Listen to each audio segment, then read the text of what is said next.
Das Matterhorn ist zweifellos einer der schönsten Berge der Erde. Es ist so einzigartig in seiner Silhouette, glanzvoll, majestätisch und mächtig in seiner unerreicht kühnen Gestalt, dass unsere Blicke immer wieder angezogen werden und alles andere in den Hintergrund tritt.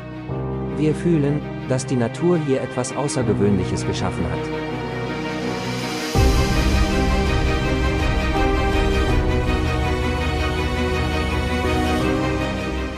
Viel wurde über den Absturz der 4 Vorderleute beim Abstieg geschrieben.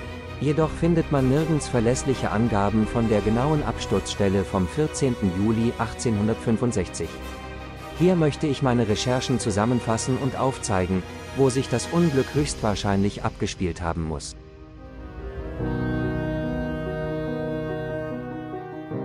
Wer kennt nicht jene ergreifende Geschichte Edward Whimpers, der von dem Berg nicht lassen konnte und Jahr für Jahr zu ihm zurückkehrte, trotz aller Rückschläge? Welch geheimnisvolle, unwiderstehliche Macht hielt den kühnen Mann umgarnt, der selbst in dem Augenblicke, als er, scheinbar endgültig geschlagen, die Fahne des Rivalen hoch oben auf dem Berge wehen sah, trotzdem nicht aufgab. Gewiss, die unermüdlichen Versuche dieses beharrlichsten aller Bergsteiger, den mächtigen Riesen zu besiegen, gehören zu den bemerkenswertesten Taten und ist ein Meilenstein der alpinen Geschichte.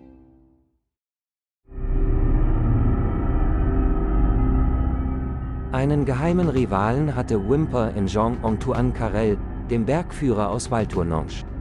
Geboren im Jahre 1829, war er in den denkbar einfachsten Verhältnissen aufgewachsen. Als Bergführer erhob er sich von Anfang an weit über seine Berufsgenossen. Während diese die gewöhnlichsten Trägerdienste versahen, loderte in ihm der große Ehrgeiz, der Ehrgeiz des Matterhorns, das zu besteigen er sich zur Lebensaufgabe gemacht hatte. Und wenn irgendjemand, so war er dazu befähigt, dieses Ziel zu erreichen. Er galt als der beste Kletterer seiner Zeit, sein Mut, seine Energie und seine körperliche Kraft waren ungewöhnlich, und auf die Führer des heimatlichen Tals übte er einen unbegrenzten Einfluss aus. Mit ihm waren sie bereit, auch Außergewöhnliches zu leisten. So sehen wir ihn schon im Jahre 1857 an jenen steilen Wänden emporklettern, und Jahr für Jahr wiederholte er seine Versuche, teils alleine oder für andere als Führer.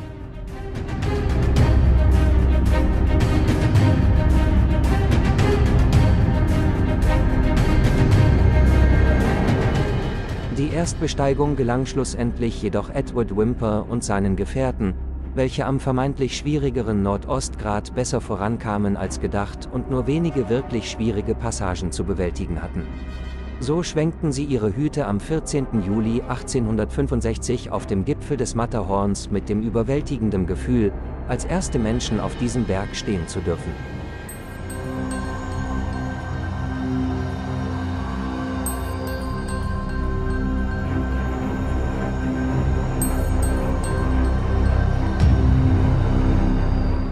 Edward Whymper, welcher zusammen mit Bergführer Vater und Sohn Taugwalder die Erstbesteigung und auch der Abstieg gelang, hat in seinem Buch Herumkraxeln in den Alpen die Route genau aufgezeichnet. Sie folgten im Gegensatz zu heute zuerst der Ostflanke entlang und gelangten erst weit oben an den Ostgrat, den heutigen Hörnli-Grat. Nach dem Achselgrat der sogenannten Schulter folgten sie eine kurze Strecke auf dem Nordostgrat, bis dann der Weg nach oben versperrt war. Der Grat stellt sich an dieser Stelle senkrecht auf und auch noch aus heutiger Sicht wäre die Passage ohne die heutigen Fixeile nur von den allerbesten zu bewältigen.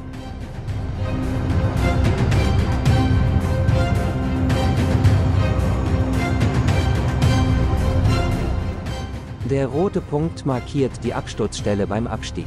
Nachdem die Erstbesteiger beim Aufstieg am Nordostgrat nicht weiterkamen, entschieden sie sich diagonal in die Nordwand hinaus zu queren. Der Trittfirn, welche sie vorfanden, gab ihnen besseren Halt als die steilen senkrechten Felsen. Nachdem sie einen kurzen heiklen Aufschwung erstiegen, weichten sie mit einer Linksquerung wieder zurück an die Gratseite. Von diesem sogenannten Dach folgten sie dann in weniger steilem Gelände zum Gipfel.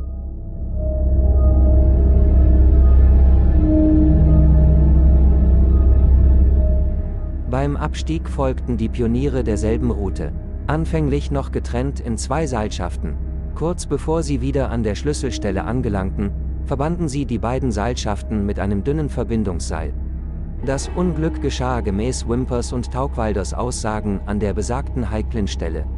Robert Hardow glitt aus, stürzte auf den Führer Michael Cross und riss seine Nachfolger Reverend Charles Hudson und Lord Francis Douglas mit. Dem Zermatter Bergführer Peter Tauchwalder gelang es geistesgegenwärtig, das Seil zwischen sich und Whymper um einen Felsvorsprung zu schlingen. Das Ausgleiten der 4 Vorderleute bekam er mit einem starken Ruck zu spüren, indem das Seil seine Hand und Schulter durch die Reibung verbrannte. Das schwache Verbindungsseil riss und die 3 Engländer und der französische Bergführer Cross stürzten über die Nordwand um die 1000 Meter in den Tod.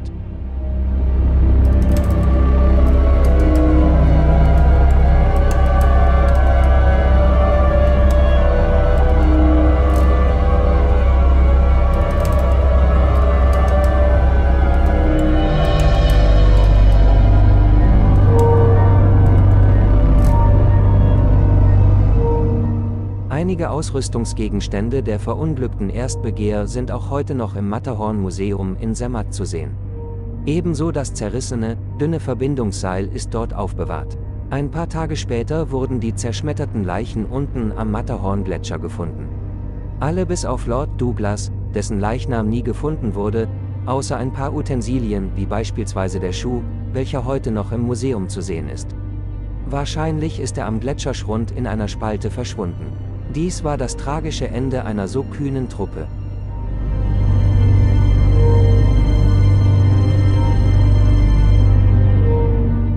Damals war es üblich, mehrere Leute an ein Seil zu befestigen bei einer Bergtour. Man ging fälschlicherweise davon aus, mehr Sicherheit zu gewähren. Dies mag bei einer Begehung eines Gletschers stimmen, jedoch nicht in einer steilen Bergflanke.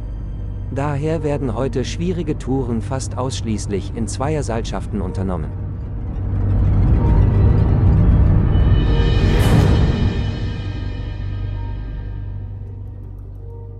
Interessant ist noch die Frage, wieso man ein dünnes Seil für die Verbindung der Seilschaften verwendet hat. Das dünne Seil war ursprünglich mitgenommen worden, um bei schwierigen Stellen dies an Felsvorsprüngen zu befestigen, um mehr Sicherheit zu gewährleisten. Für das hätte es seinen Zweck vollkommen erfüllt. Jedoch wurde es nicht für das eingesetzt, da das Gelände es wohl nicht zuließ oder die Männer einfach zu fokussiert beim Absteigen waren und diese Option gar nicht hervortrat.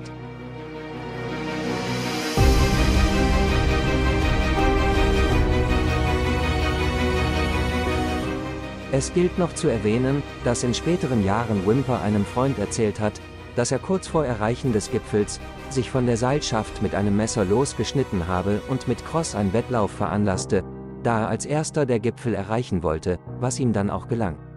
Jedoch war das starke Hauptseil dadurch zerschnitten und genügte nicht mehr, um alle 7 Bergsteiger daran anzubinden. Sie hatten noch ein kürzeres, starkes Seil dabei, welches dann verwendet wurde. Um bei der schwierigen Schlüsselstelle sich in größerer Sicherheit zu wiegen, wurde es dann eben mit dem schwachen Verbindungsseil verbunden.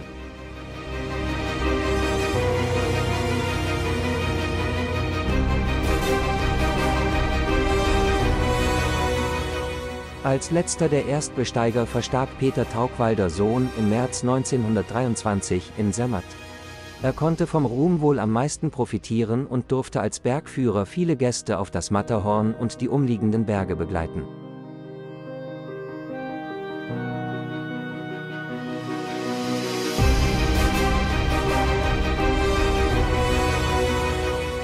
Die Geschichte über diesen majestätischen Berg fasziniert bis heute und auch gegenwärtig fühlen sich die Menschen von seinem Bann angezogen und bestaunen dessen Schönheit, Form und Präsenz.